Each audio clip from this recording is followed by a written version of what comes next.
Hello दोस्तों, discovery channel का सबसे खास शो मैन वर्सेस वाइल्ड हम सब ने देखा है। ये तो हमें मानना पड़ेगा कि शो के होस्ट बेयर ग्रिल्स दुनिया के सबसे साहसी और बहादुर इंसानों में से एक हैं। इन्हें देखकर तो सांप और मकड़ियां भी डर जाती हैं कि कहीं वो उनका डिनर या लंच न बन जाए।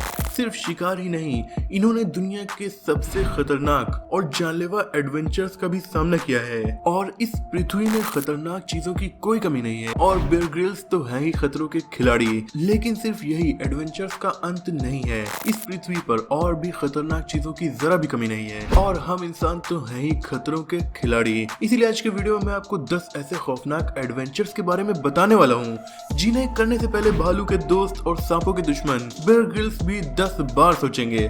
तो चलिए वीडियो को स्टार्ट करते हैं, लेकिन उससे पहले नए व्यूअर्स चैनल को सब्सक्राइब तो कर दें।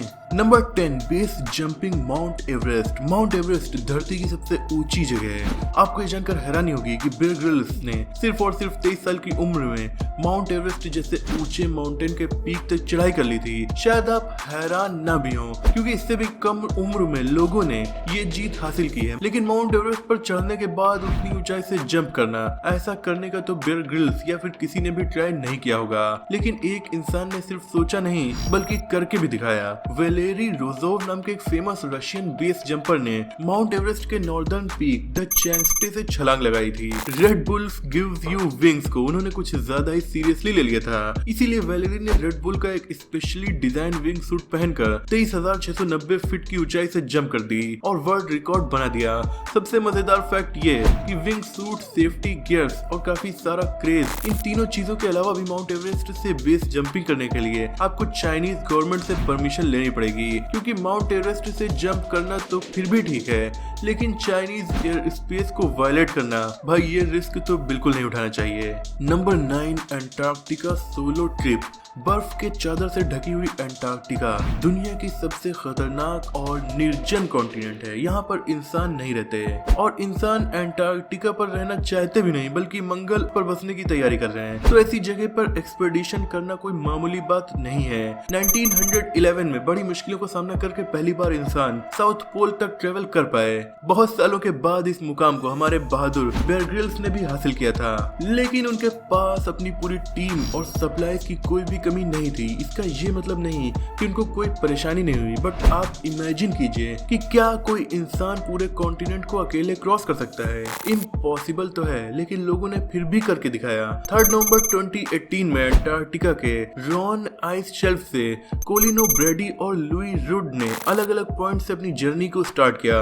इन्होंने सिर्फ एक ही बार सप्लाईज ली थी और अकेले ही पूरे कॉन्टिनेंट को 136 किलोग्राम की स्लेज लेकर पार कर दिया था। ये शायद दुनिया का सबसे खतरनाक और लोनली ट्रैक था, क्योंकि पूरे महाद्वीप पर आप अकेले हैं और कोई भी आपकी हेल्प के लिए नहीं है। दूर दूर तक हजारों किलोमीटर तक कोई भी इंसानी बस्ती भी नहीं। ऐसा करने से पहले बेयर ग्रिल्स को भी 1000 बार सोचना पड़ेगा। Number 8, cave diving the blue whole.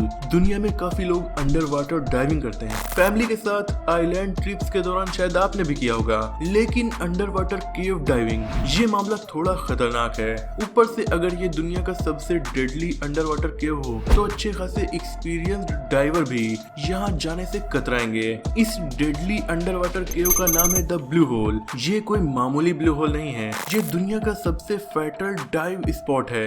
यहाँ 200 से भी ज्यादा डाइवर्स अपनी जान गंवा चुके हैं। द ब्लू होल स्थित है इजिप्ट के रेड सी में। ये सिंक होल या अंडर वाटर केव 100 मीटर से भी ज्यादा गहरी है और इसका टनल यानी द आर्क 26 मीटर लंबा है। यहाँ अनोखी फिशेस और कोरल रीफ्स को देखने के लिए काफी डाइवर्स अपनी जान जोखिम में लगाते हैं, मगर इनमें से कुछ लोग कभी वापस नहीं आ पाते।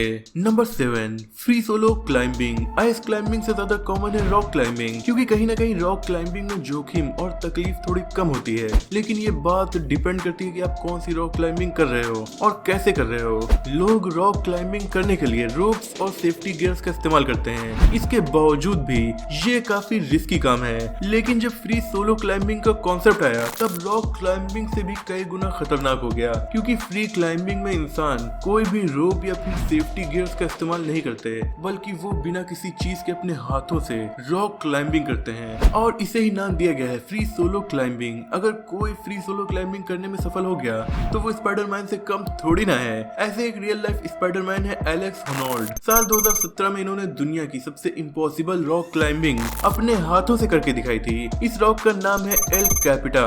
योसेमाइट नेशनल पार्क में मौजूद एल कैपिटन करीबन 3000 फीट ऊंचा है। ये बिल्कुल भी टेढ़ा मेढ़ा नहीं है और एकदम सीधा बना है, यानी कि इसकी चढ़ाई करते वक्त आप ग्रेविटी के इफेक्ट को बिल्कुल एस्केप नहीं कर सकते। ऊपर से हॉनोल्ड ने तो कोई भी रोप या फिर सेफ्टी गियर का इस्तेमाल भी नहीं किया था। तो क्या लगता है आपको, बियर ग्रिल्स इस खतरनाक चैलेंज को ले पाएंगे?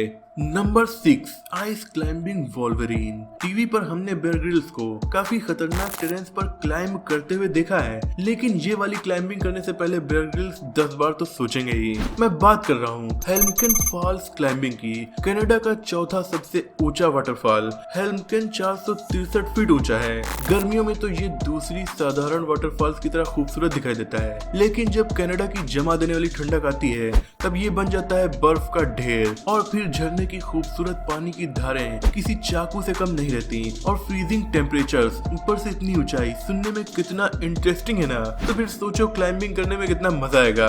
नहीं, ऐसा मैं नहीं सोचता, ऐसा तो वो लोग सोचते हैं जो इतनी खतरनाक चढ़ाई करते हैं। हेल्मकेन फॉल्स का सबसे डेंजरस क्लाइंब है वॉल्वरीन। ये चढ़ाई दुनिया की सबसे डिफिकल्ट और डेंजरस है, जो कि WI न्यूमेरिकल स्केल में हाईएस्ट 11 रेटिंग रखता है। अब WI न्यूमेरिकल स्केल क्या है, ये कहानी लंबी हो जाएगी, इसीलिए मैं इसके बारे में डिस्क्रिप्शन में आपको बता दूंगा।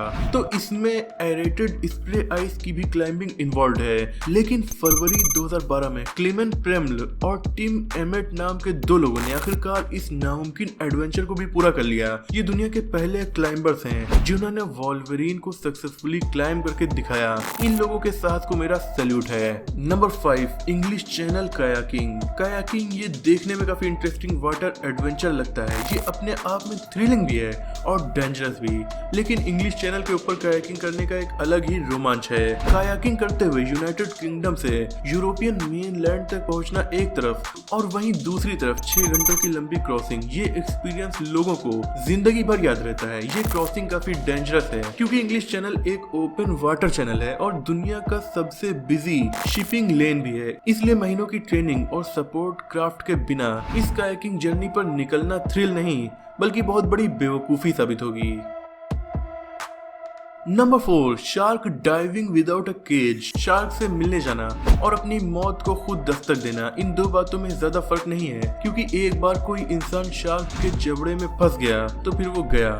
लेकिन फिर भी इंसान अपने आप को केजेस में लॉक करके अंडर वाटर डाइव करते हैं ताकि वो करीब से शार्क्स को देख पाएं। इसे कहा जाता है शार्क डाइविंग। अब केज तो आपको शार्क के वार से सफिशिएंट प्रोटेक्शन दे सकती है, लेकिन फिर भी कई बार हादसे हो ही जाते हैं। ऊपर से अगर कोई पिंजरे के बिना शार्क डाइविंग करना चाहे तो मैं उसे पागल ही कहूंगा। लेकिन मैक्सिको में लोगों को स्पेशल परमिट दिया जाता है ताकि वो केजेस के बिना शार्क डाइविंग कर पाए। असल में ग्रेट व्हाइट शार्क के पसंदीदा मेन्यू में इंसानों की कोई जगह फिलहाल नहीं है। उनको दूसरे टेस्टी समुद्री भोजन ज्यादा पसंद है, इसीलिए कुछ डाइवर्स इतना जानलेवा जोखिम लेने का साहस करते हैं। लेकिन शार्क्स का क्या भरोसा, एक बार शार्क ने झपट्टा मार दिया तो सारा थ्रिल और एडवेंचर चला जाएगा तेल लेने।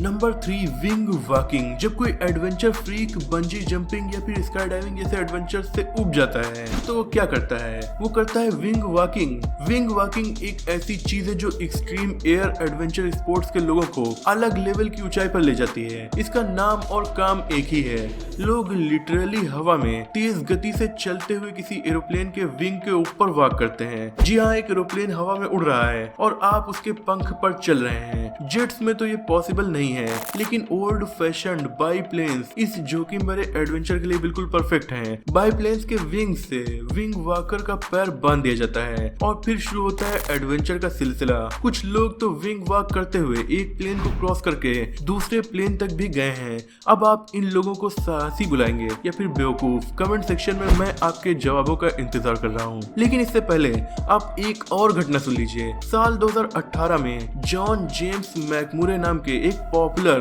कैनेडियन रैपर ने विंग वॉक करने का फैसला लिया। ये उन्होंने एक म्यूजिक वीडियो शूट करने के लिए किया था, लेकिन वीडियो शूट करने के दौरान ही जॉन जेम्स प्लेन के विंग से नीचे गिर गए और पैराशूट न खुलने की वजह से जमीन पर टकराते ही इनकी मौत हो गई। इनकी उम्र सिर्फ 34 साल थी। अब आपको विंग वॉकिंग के डेंजर्स के बारे में पता चल गया होगा।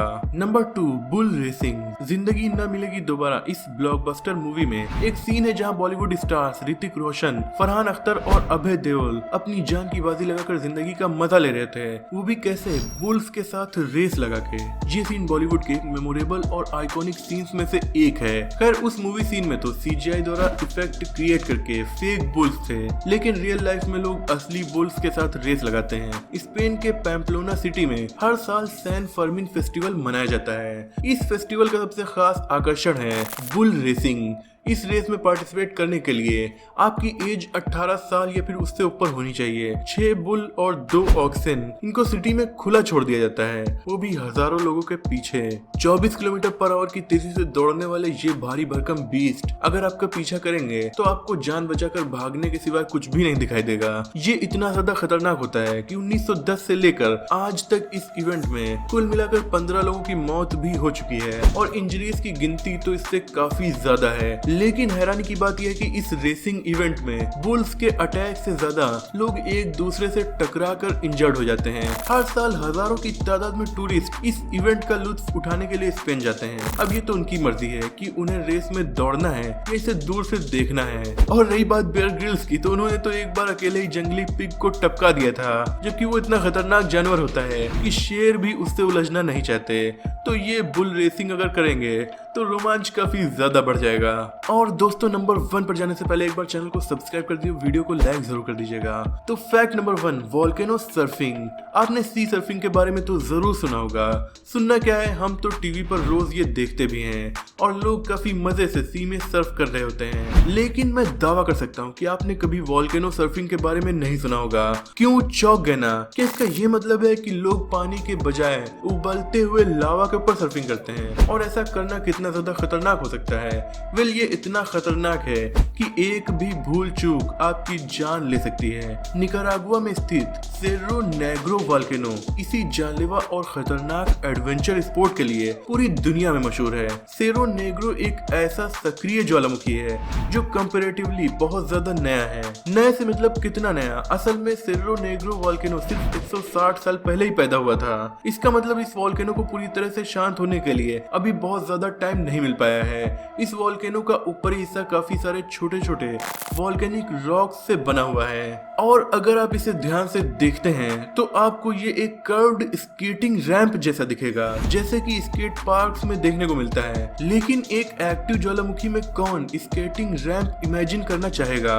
कोई सनकी ही करेगा शायद। मगर थ्रिल और एडवेंचर के बिना लाइफ में मजा कहाँ? इसीलिए ये आइडिया बहुत से लोगों को पसंद आया और इन्होंने सेर्रो नेग्रो एक्टिव वोल्केनो में सर्फिंग करना स्टार्ट किया। यहाँ सर्फिंग करने के लिए एडवेंचर इंथुजियास्ट पहले 45 मिनट हाइकिंग करके 2388 फीट ऊंची माउंटेन टॉप तक पहुँचते हैं। वहाँ एक सिंगल पीस प्रोटेक्शन सूट और एक वुडन बोर्ड लेकर उनकी लावा सर्फिंग शुरू होती है। इसे करने के लिए बहुत ज्यादा स्किल्स की जरूरत पड़ती है और क्योंकि एक स्लिप और आप वोल्केनो के एकदम नीचे गिर जाएंगे, जहाँ 1000 डिग्री सेल्सियस से भी ज्यादा गर्म उबलता हुआ लावा आपका इंतजार कर रहा है। जी हाँ, एकदम माइनक्राफ्ट वाला लावा। तो इसीलिए कोई नॉर्मल इंसान तो ऐसा नहीं करना चाहेगा। बेयर ग्रिल्स का तो पता नहीं, मैं तो इस खतरनाक एडवेंचर को अपने सपने में भी नहीं ट्राई करूंगा। तो दोस्तों इनमें से या फिर किसी और एडवेंचर को आपने कभी ट्राई किया है? कमेंट में जरूर बताइएगा। आज की वीडियो में इतना ही। ऐसी वीडियोस के लिए हमारे चैनल को सब्सक्राइब करके बेल आइकन को प्रेस कर दीजिए। मिलते हैं अगली वीडियो में, तब तक के लिए अपना और अपनों का ख्याल रखिए।